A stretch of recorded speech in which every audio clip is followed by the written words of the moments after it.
Hello everyone, welcome to Achiever Academy। ଆଜିର ଏଇ କ୍ଲାସରେ ଆମେ ଆଲୋଚନା କରିବା ତୁମର ଯେଉଁ ପଞ୍ଚମ ଶ୍ରେଣୀର ଯେଉଁ ସାହିତ୍ୟ ରହିଛି ପିଲାମାନେ, ସାହିତ୍ୟର ପ୍ରଥମ ପାଠ ଯାହା ହେଉଛି କ'ଣ ଗଛ କାହାଣୀ ହେଲା। ପ୍ରଥମ ପାଠ ଭାଷା ମହକ ପଞ୍ଚମ ଶ୍ରେଣୀ ତୁମର କ'ଣ ଗଛ କାହାଣୀ ଆମେ ଆଲୋଚନା କରିବା। ଏ ହେଉଛି ଗୋଟେ କ'ଣ ପଦ୍ୟ ଅଟେ।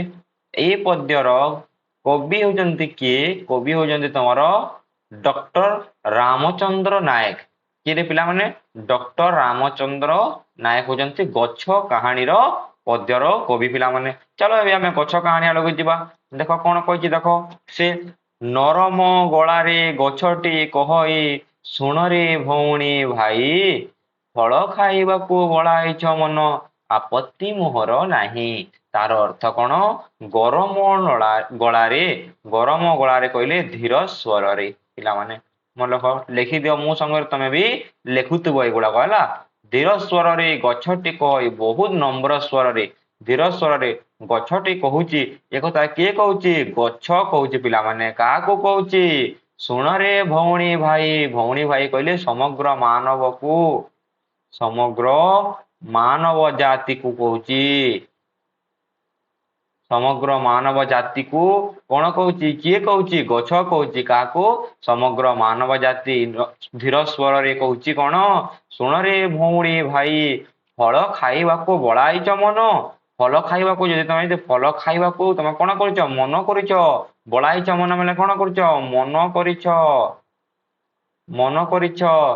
ଆପତ୍ତି ମୋହର ନାହିଁ। ଆପତ୍ତି କହିଲେ କୌଣସି ତମର କ'ଣ ନାହିଁ? ଆପତ୍ତି ନାହିଁ। କିଛି ତମର ମୋର କିଛି କାରଣ ନାହିଁ। କିଛି କାରଣ ନାହିଁ ମୋହର। ତମେ ଯଦି ଫଳ ଖାଇବାକୁ ଯଦି ମନ କରିଛ, ତାହେଲେ ମୋର କିଛି ଆପତ୍ତି ନାହିଁ, କିଛି କାରଣ ନାହିଁ। ତାପରେ ପୁଣି କହୁଛି, ଦେଖ ପୁଣି ଗଛ କହୁଛି ପିଲାମାନେ।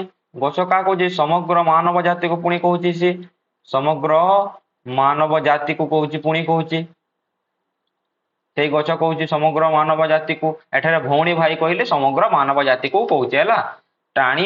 ଟାଣି ନେଉଅଛ ଡାଳକୁ ମୋହର, ଶୋଚନା ନକରି ତିଳେ ହେଲା। ଜାଣିପାରିବନି ପରାଣ ମୋହର, ଦୁଃଖରେ କିପରି ଜଳି। ଗଛ କ'ଣ କହୁଛି? ଟାଣି ନେଉଅଛ ଡାଳକୁ ମୋହର। ମୋ ଗଛକୁ କ'ଣ କରୁଛ? ମୋ ଗଛର ଡାଳକୁ କ'ଣ କରୁଛ? ତମେ ଟାଣି ନେଉଛ।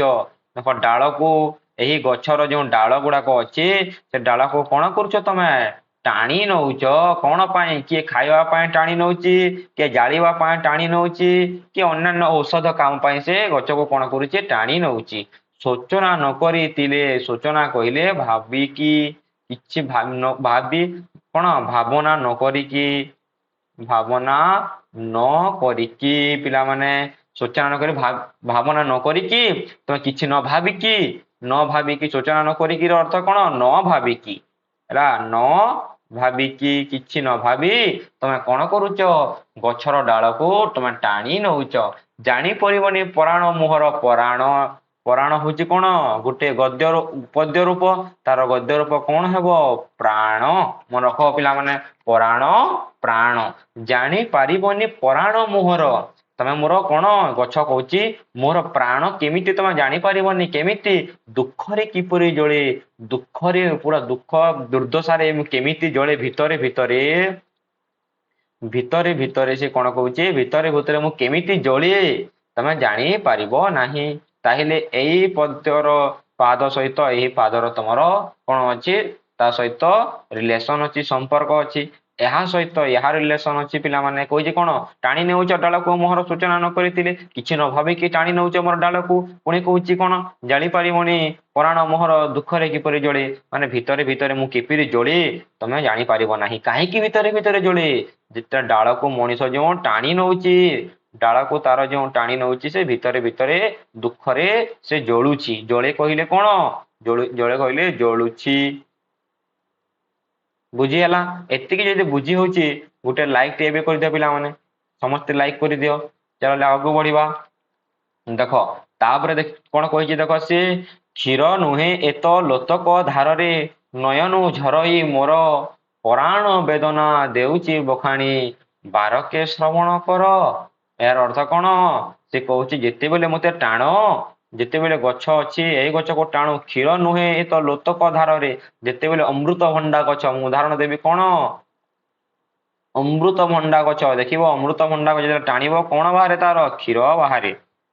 କ୍ଷୀର ନୁହେଁ ପ୍ରତ୍ୟେକ ଗଛରେ, କେବଳ ଅମୃତଭଣ୍ଡା ନୁହେଁ, ମୁଁ ତୁମକୁ ଉଦାହରଣ ଦେବା ପାଇଁ ଅମୃତଭଣ୍ଡା କହିଛି, କିନ୍ତୁ ପ୍ରତ୍ୟେକ ଗଛରେ କଣ ହୁଏ ପିଲାମାନେ, ତୁମର ପ୍ରତ୍ୟେକ ଗଛରେ କଣ ହୁଏ, ତୁମର ପ୍ରତ୍ୟେକ ଗଛରେ ଲୋତକ ଧାରରେ କ୍ଷୀର ବାହାରେ। ଏଇଟା କ୍ଷୀର ନୁହେଁ, ଏ ହଉଛି ଲୋତକ ଧାର। ଲୋତକ ଧାର କହିଲେ ଲୁହର ଧାର, ଏ ତୁମର କଣ ଲୁହର ଧାର।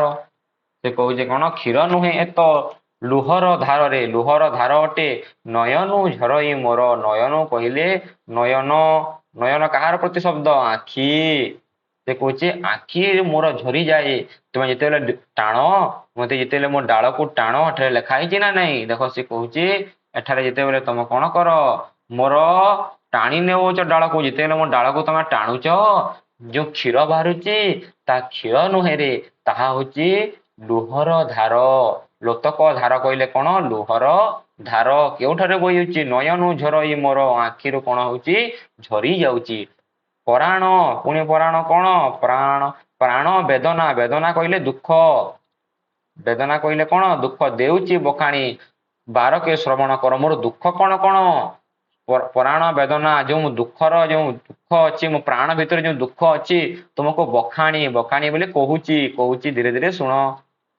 ଶ୍ରବଣ କର, ଶ୍ରବଣ କହିଲେ ଶୁଣିବା, ଶୁଣ ଧୀରେ ଧୀରେ ଶୁଣ, ତାର ଦୁଃଖ କଣ କଣ ଶୁଣିବା ଆମେ। ଦେଖ କଣ କଣ ସେ ଦୁଃଖ, ଦେଖ ସେ କହିଛି, ଜନମ କାଳରୁ କେତେ ଦୁଃଖ ସହି, ନ ମାନି ବରଷା ଝଡ଼ି, ଖରା କାକରରେ ଡାଳ ପତରକୁ ରଖିଛି ଯତନେ ଭିଡ଼ି।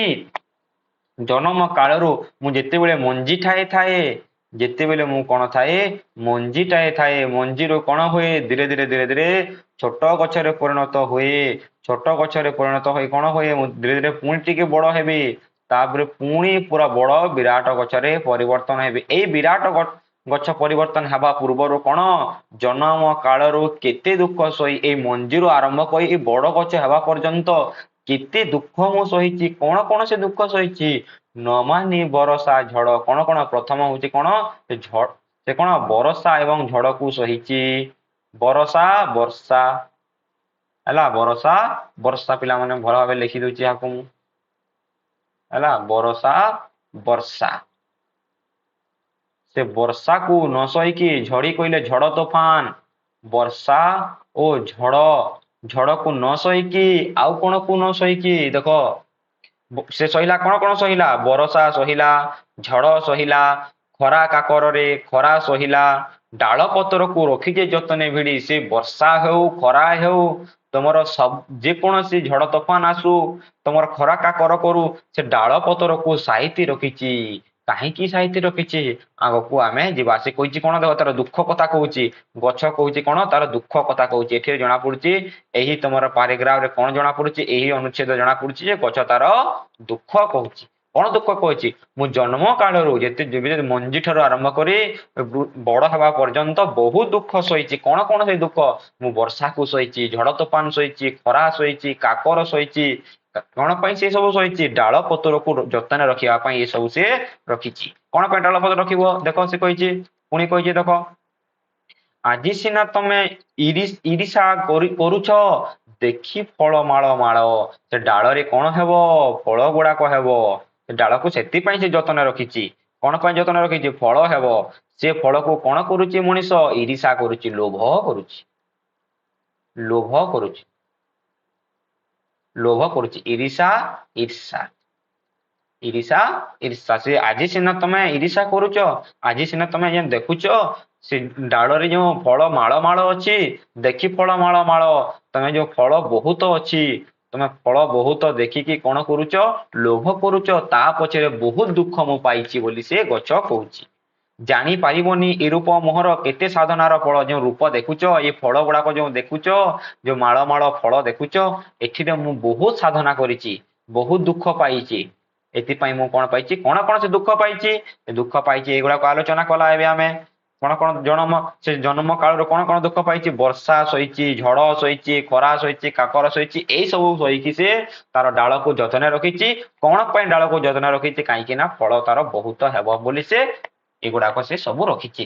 ତାପରେ ଦେଖ, ସାନରୁ ହଇଲି ବଡ ପର୍ଯ୍ୟନ୍ତ ପରମ ପଥ ଧାରରେ, ପରମକୁ ମୂଳ ମନ୍ତର କରିଣ ପର ଉପକାର করে। ଦେଖ ବଢିଆ, ଏଇଟା ବହୁତ ଇମ୍ପୋର୍ଟାଣ୍ଟ। ଏଇ ତମର ଏଇ ଷ୍ଟାଞ୍ଜା ଟା ବହୁତ ଇମ୍ପୋର୍ଟାଣ୍ଟ। କାହିଁକି ଦେଖ ବହୁତ ଇମ୍ପୋର୍ଟାଣ୍ଟ? ସାନରୁ ହଇଲି ବଡ ପର୍ଯ୍ୟନ୍ତ, ମଞ୍ଜିରୁ ଆରମ୍ଭ କରିକି ବିରାଟ ଦ୍ରୁମ ପର୍ଯ୍ୟନ୍ତ, ବିରାଟ ବୃକ୍ଷ ପର୍ଯ୍ୟନ୍ତ, କରମ ପଥରେ ବଡ ପର୍ଯ୍ୟନ୍ତ କରମ ପଥରେ, କର୍ମ ପଥରେ ହେଲେ କର୍ମ ପଥରେ। ଗଛର କର୍ମ କଣ? ଗଛର କର୍ମ କଣ? ପରୋପକାର। ମନେ ରଖିଥ, ଏଇଟା ଇମ୍ପୋର୍ଟାଣ୍ଟ। ଗଛର କର୍ମ ହଉଛି ପରୋପକାର। ଗଛର କର୍ମ ହଉଛି ପରୋପକାର। କରମକୁ ମୂଳ ମନ୍ତର କରିଣ। ଗଛ ନିଜେ ନିଜେ କହୁଛି ମୁଁ କରମକୁ ମୋର କଣ କହୁଛି? ମୂଳ ଭାବିଛି, ମୋର ହଉଛି ଶ୍ରେଷ୍ଠ ଭାବିଛି, ମୁଁ ଶ୍ରେଷ୍ଠ କାମ ବୋଲି ଭାବିଛି। ସେ ଗଛ କହୁଛି, ମଣିଷକୁ କଣ କହୁଛି? ମାନବ ଜାତିକୁ କହୁଛି, ହେ ମାନବ ଜାତି, ମୁଁ କରମକୁ କଣ କରିଛି? ଶ୍ରେଷ୍ଠ ମାନିଛି। ମୋର କାମ ହଉଛି କଣ? ପରୋପକାର। ପରୋପକାରକୁ ମୁଁ ଶ୍ରେଷ୍ଠ ଭାବିଛି। ଡାଳକୁ ଯତ୍ନ ରଖିଛି। କଣ କରୁଛି ସେ? ଡାଳକୁ ଯତ୍ନ ରଖିଛି। କଣ ପାଇଁ ଡାଳକୁ ଯତ୍ନ ରଖିଛି? ଫଳ ବହୁତ ହବ ବୋଲି ସେ ଫଳ ବହୁତ ହବ ବୋଲି ସେ ଡାଳକୁ ଯତ୍ନ ରଖିଛି, ଯାହା ଏଇ ଷ୍ଟାଞ୍ଜାରୁ ଜଣା ପଡୁଛି। ସାନରୁ ହଇଲି ବଡ ପର୍ଯ୍ୟନ୍ତ, ମଞ୍ଜିରୁ ବଡ ହେଇଗଲି, ମୁଁ ବିରାଟ ବଡ ହେଇଗଲି। କର୍ମ ପଥରେ ଧାରେ, କଣ ତାର କର୍ମ ଥିଲା? ପରୋପକାର। ତାର ଡାଳକୁ ସାଇତି ରଖିବା ତାର ହଉଛି କର୍ମ। ସେ ପୁରା ତାର କର୍ମକୁ ଶ୍ରେଷ୍ଠ ଭାବରେ ମାନିଛି। ଏଥିରୁ କଣ ଶିକ୍ଷା ଦଉଛି? ସେ ମଣିଷକୁ କହୁଛି ତମେ ଭଲ କର୍ମ କର, ସତ୍ କର୍ମ କର, ତମ କର୍ମ ପଥ ତମେ କର ବୋଲି ଏଇ ଶିକ୍ଷା ସେ ଏଠିରୁ ଶିକ୍ଷା ଦଉଛି। ଗଛ ମଣିଷକୁ ଶିକ୍ଷା ଦଉଛି ସତ୍ କର୍ମ କର, ତମର କର୍ମ କର ସେ ବୋଲି କହିଛି। ତାପରେ ପୁଣି କଣ କହୁଛି ଦେଖ, ଚେର ମୂଳ ଠାରୁ ଡାଳ ପତରରେ ଫୁଲ ଫଲ ଆଦି କରି, ଛାଇର ଆଶାରେ ଦେଇଛି ସଭିଙ୍କୁ ବକଳ ହୃଦୟ ଚିରି। କଣ କଣ ଉପକାର କରିଛି? ଏଠାରେ ତ ଦେଖିଦେଲା ସାର୍, ପରୋପକାର ତ ଆପଣ କହିଦେଲେ। କଣ କଣ ପରୋପକାର କରିଛି ଦେଖ? ଗଛଟି କଣ କଣ ପରୋପକାର କରିଛି? ତାର ଗଛରେ ଚେର ମୂଳ ଠାରୁ ଆରମ୍ଭ କରି ଡାଳ ପତରରେ ଫଳମୂଳ ଆଦି କରି, ସେ ଗୋଟେ ଗଛରେ କଣ କରୁଛି? ତାର ମଣିଷ କଣ କରୁଛି? ତାର ଚେର ମୂଳକୁ ନଉଛି, ତାର ଡାଳ ପତର ନଉଛି, ତାର ଫୁଲ ଫଳ ନଉଛି, ଛାଇର ଆସରା କରୁଛି। ଆସରା ବୋଲେ ଆଶ୍ରା କରିବା, ଆଶ୍ରା ନିର୍ଭର କରିବା। ନିର୍ଭର, ଆଶ୍ରା କହିଲେ ନିର୍ଭର କରିବା। ସେ କଣ କରୁଛି? ତାର ଛାଇକୁ, ଏବେ ଦେଖ, ଏବେ ଗ୍ରୀଷ୍ମ ସମୟ ଚାଲିଛି। ଏବେ ତମର କଣ ଚାଲିଛି? ଗ୍ରୀଷ୍ମ ସମୟ ଚାଲିଛି। ଦେଖିବ ଗୋଟେ ଗଛଟେ ଥିଲେ ତାର ଛାଇ କେତେ ଆନନ୍ଦ ଲାଗେ। ଆମେ ଯେତେବେଳେ ରାସ୍ତାରେ ଯାଉ, ଯେତେବେଳେ ଆମେ କଣ କରୁ? ରାସ୍ତାରେ ଯାଉ, ରାସ୍ତା କଡରେ ଆମକୁ ଯେତେବେଳେ ବୃକ୍ଷଟି ବଡ ବୃକ୍ଷ ଦିଏ, ତା ଛାଇକୁ ଆମେ ଆଶ୍ରା କରିଥାଉ। ଦେଇଛି ସଭିଙ୍କୁ ବକଳ ହୃଦୟ ଚିରି, ତାର ହୃଦୟକୁ ଚିରିକି, ବକଳ କହିଲେ ବକଳ ତାର ଯୋଉ ବଳକଳ ହେଲା, ତାର ବଳକଳ ଯୋଉ ଅଛି, ବଳକଳ କହିଲେ ତାର ଡାଳ ପତର ହେଲା, ଡାଳ ପତର ତ ନୁହେଁ, ତାର ଛାଲି, ତାକୁ ତମେ ଛାଲି କହୁଛ। ହୃଦୟ ଚିରି ସେ କଣ କରିଛି? କଣ କଣ ଦେଇଛି ମାନବ ଜାତିକୁ? ଚେର ମୂଳ ଦେଇଛି, ଡାଳ ପତର ଦେଇଛି, ଫୁଳ ଫଳ ଦେଇଛି, ଛାଇର ଆସରା ଦେଇଛି, ବକଳ ହୃଦୟ ଚିରି। ସେ ପୁରା ହୃଦୟକୁ ଚିରିକି ବକଳ ରୂପକ, ଏଠାରେ କଣ କହୁଛି? ବକଳ ହୃଦୟ ଚିରି ମାନେ ବକଳ ରୂପକ, ବକଳ ରୂପକ ହୃଦୟ। ସାର୍, ବକଳ ରୂପକ ହୃଦୟ କହିଲେ କଣ? ଏଠାରେ କଣ ତୁଳନା କରୁଛନ୍ତି କବି? ହୃଦୟକୁ ବକଳ ସହିତ ତୁଳନା କରିଛନ୍ତି। ଗଛର ହୃଦୟ କଣ? ଗଛର ହୃଦୟ ହେଉଛି ବକଳ ବୋଲି ସେ କବି କହିଛନ୍ତି ଏଠାରେ। ବୁଝି ହେଲା? ଏବେ ନେକ୍ସଟ ଦେଖିବା, ଅନ୍ତର ଫେଡ଼ିନ କହୁଛି ତୁମକୁ, କରୁନି ଆକୁଳ ମତେ, ତୁମରି ସେବାରେ ରହିଛି ନୀତି ମୁଁ, ଖାଅରେ ଖାଅ, ଖାଅରେ ଖାଇବ ଯେତେ। ଅନ୍ତର ଫିଣିନ କହୁଛି, ଅନ୍ତର ମୋର ହୃଦୟ ସହିତ କହୁଛି। ହୃଦୟ, ଅନ୍ତର ଫିଣିନ କହିଲେ ହୃଦୟ ଭିତରୁ କହୁଛି କାହାକୁ? ତୁମକୁ କହିଲେ କାହାକୁ? ମାନବ ଜାତିକୁ। ସେ ମାନବ ଜାତିକୁ କଣ କହୁଛି? ହୃଦୟ ଫିଣିନ ମାନବ ଜାତିକୁ କହୁଛି, କରନି ଆକୁଳ ମତେ, ମତେ ଆକୁଳ କରନି, ମତେ ଦୁଃଖ କରନି। ତୁମରି ସେବାରେ ସବୁବେଳେ ଅଛି ମୁଁ, ନୀତି ମୁଁ ରହିଛି, ନୀତି ମୁଁ ମାନେ ତୁମରି ସେବାରେ ସବୁବେଳେ ଅଛି। ଖାଅରେ ଖାଇବ ଯେତେ, ତମେ ଯେତେ ଖାଉଛ ଖାଅ, କିନ୍ତୁ ମତେ କଣ କରିବନି? ଆକୁଳ କରିବ ନାହିଁ, କେବେ ହେଲେ ମତେ ଦୁଃଖ ଦେବ ନାହିଁ। ଯେତେ ଖାଉଛ ଖାଅ, ମୁଁ ସବୁବେଳେ ପର ଉପକାରରେ ରହିଛି, ତମେ ଯେତେ ଖାଉଛ ଖାଅ ବୋଲି ସେ କହିଛି। ତାପରେ କଣ କହିଛି ଦେଖ, ବୁଝି ହଉଛି ନା ପିଲାମାନେ? ଯଦି ବୁଝି ହଉଛି, ଚ୍ୟାନେଲଟାକୁ ସବସ୍କ୍ରାଇବ କର। ସବୁ ଗୁଡାକ ଆମେ ଆଲୋଚନା କରିବା। ଏବେ ହିଁ ଚ୍ୟାନେଲଟାକୁ ସବସ୍କ୍ରାଇବ କରିକି ବେଲ ବଟନରେ ଅଲ୍ ପ୍ରେସ୍ କରିଦିଅ। ସବୁ ଗୁଡାକ ଆମେ ଆଲୋଚନା କରିବାରେ ପିଲାମାନେ। ତାପରେ ନେକ୍ସଟ ଦେଖ ସେ କହିଛି କଣ ଆଉ କଣ କହିଛି ମୋ ଫଳ ଖାଇକି ମୋହରି ଆଗରେ ଶପଥ କରରେ ରହି ମୋ ଫଳ ଖାଅ ମୋ ଫଳକୁ ତମେ ଖାଅ କିନ୍ତୁ କଣ କର ମୋହରି ଆଗରେ ବୃକ୍ଷର ସାମ୍ନାରେ ଆଗରେ କହିଲେ ସାମ୍ନାରେ ମୋର ଆଗରେ ମୋର ସାମ୍ନାରେ ଶପଥ କର କଣ ଶପଥ କର ଏ ସାରା ଜୀବନ କର୍ମ ପଥରେ ହେଳା ନ କରିବ କେହି ସେ ଯେମିତି ହେଳା କରିନଥିଲା ଗଛ ଏଠାରେ କଣ କହିଛି ମୁଁ ଯେମିତି ଗଛ ଯେମିତି କେବେ ତାର କର୍ମ ପଥରେ ହେଳା କରିନାହିଁ ପର ଉପକାର ସବୁବେଳେ କରିଛି ତମେ ମଧ୍ୟ ହେଳା କରିବ ନାହିଁ ବୋଲି ଏଠାରେ ଗଛ ମାନବ ଜାତିକୁ କହୁଛି ମୋ ଫଳ କାହାର ମୋହରି ଆଗରେ ମୋ ଫଳ ଖାଅ ତମେ ମୋହରି ଆଗରେ ଶପଥ କରରେ ରହି ଶପଥ କର ତମେ କଣ ଶପଥ କର ସାରା ଜୀବନ କର୍ମ ପଥରେ ମାନେ ସତ୍ କର୍ମ ପଥରେ ମାନବ ଜାତି କହୁଛି ତମେ ସତ୍ କର୍ମ କରିବ ପର ଉପକାର କରିବ ମୁଁ ଯେମିତି ପର ଉପକାର କରୁଛି ସେମିତି ତମେ ପର ଉପକାର କରିବ ହେଳା ନ କରିକି କିଏ ହେଳା କରିବ ନାହିଁ ଅବହେଳା ହେଳା କହିଲେ ଏଠାରେ କଣ ଅବହେଳା କରିବ ନାହିଁ ତମେ ସମସ୍ତେ ସତ୍କର୍ମ କରିବ ତାପରେ କହିଛି ଦେଖ ଜଗତ ହିତରେ ଗଛ ଲଗାଇବ ସବୁ ଜିମା ଯିବ ଭରି ସମସ୍ତେ କଣ କରିବ ଶପଥ କରାଇବେ ସମସ୍ତେ ଗୋଟେ ଗୋଟେ କଣ କରିବ ବୃକ୍ଷରୋପଣ କରିବ ସମସ୍ତେ ଗୋଟେ ଗୋଟେ ବୃକ୍ଷରୋପଣ କରିବ ତାପରେ ଯେତେବେଳେ ବୃକ୍ଷରୋପଣ କରିବ ଧରଣୀ ହସିଲେ ଆମ ପରିବେଶ ହେବ ନାହିଁ ହତଶିରୀ ଧରଣୀ କହିଲେ ପୃଥିବୀ ଧରଣୀର ପ୍ରତିଶବ୍ଦ ଇଏ ଧରଣୀର ପ୍ରତିଶବ୍ଦ ଧରଣୀ ହସିଲେ ଆମ ପରିବେଶ ଯଦି ପୃଥିବୀ ହସିବ ଆମ ପରିବେଶ ହେବ ନାହିଁ ହତଶିରୀ କେତେ ହେଲେ ବେଳେ ହତାଶ ହେବ ନାହିଁ ହତଶିରୀ କହିଲେ ହତାଶ ହେବ ନାହିଁ ସମସ୍ତେ ଖୁସିରେ ରହିବା ପିଲାମାନେ ଏ ଥିଲା ତମର କଣ ପ୍ରଥମ ପାଠ ଯାହା ଆମେ ଆଲୋଚନା କରିଲା ଗଛ କାହାଣୀ ଯଦି ବି କାହାର କିଛି ଡାଉଟ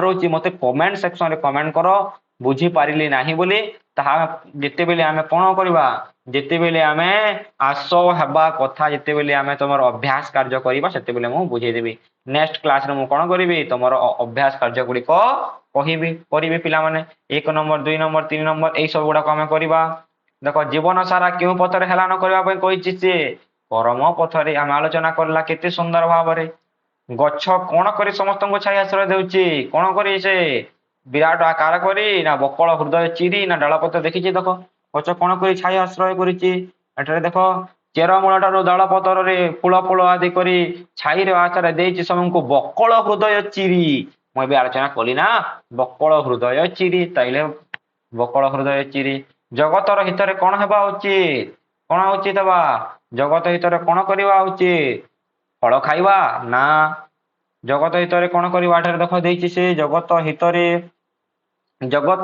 ଗଛ ଲଗାଇବ ଜଗତ ହିତରେ କଣ କରିବ ଗଛ ଲଗାଇବ ସବୁ ଜୀବା ଯିବ ଭରି ସବୁ ଜିମା ଯେତେ ବି ଅଛି ସବୁ ସମସ୍ତ ସ୍ଥାନରେ ସମଗ୍ର ସ୍ଥାନରେ କଣ କରିବ ସମଗ୍ର ସ୍ଥାନରେ ସବୁଜ କରିଦେବ ତାର ଅର୍ଥ ହଉଛି ଏଠାରେ ସବୁ ଜିମା ଯିବା ଭରି ଆନ୍ସର ହେବ ଏ ବି ନୁହେଁ ଇଏ ହଉଛି ତମର କରେକ୍ଟ ଆନ୍ସର ବୁଝିହେଲା ପରୋପକାର କରିବା ପାଇଁ ପରୋପକାର କାହାକୁ ମୂଳ ମନ୍ତ୍ର ଦେଇଛି ପରୋପକାର କରିବା ପାଇଁ କାହାକୁ ମୂଳ ମନ୍ତ୍ର କରିବା ଉଚିତ କର୍ମକୁ ମୂଳ ମନ୍ତ୍ର କରିବା ଉଚିତ ତାପରେ କଣ ଦେଇଛି ଦେଖ ଜାଣିପାରିବନି ଏ ରୂପ ମୋହର କେତେ ସାଧନାର ଫଳ ଏକଥା କିଏ କହିଛି ଗଛ କହିଛି କାହାକୁ କହିଛି ସମଗ୍ର ମାନବ ଜାତିକୁ କହିଛି ସମଗ୍ର ମାନବ ଜାତିକୁ ସେ କହିଛି ପିଲାମାନେ ବୁଝି ହେଲା ଠିକ ଅଛି ଆଶା କରୁଛି ସମସ୍ତେ ବୁଝିପାରିଥିବ ହେଲା ଯଦି ବୁଝିପାରିଛ ସବସ୍କ୍ରାଇବ କରିକି ବେଲ ବଟନରେ ଅଲ୍ ପ୍ରେସ୍ କରିଦେବ ପିଲାମାନେ ଠିକ ଅଛି ଆଗାମୀ ଆମେ ଦେଖିବା ପିଲାମାନେ ଧନ୍ୟବାଦ।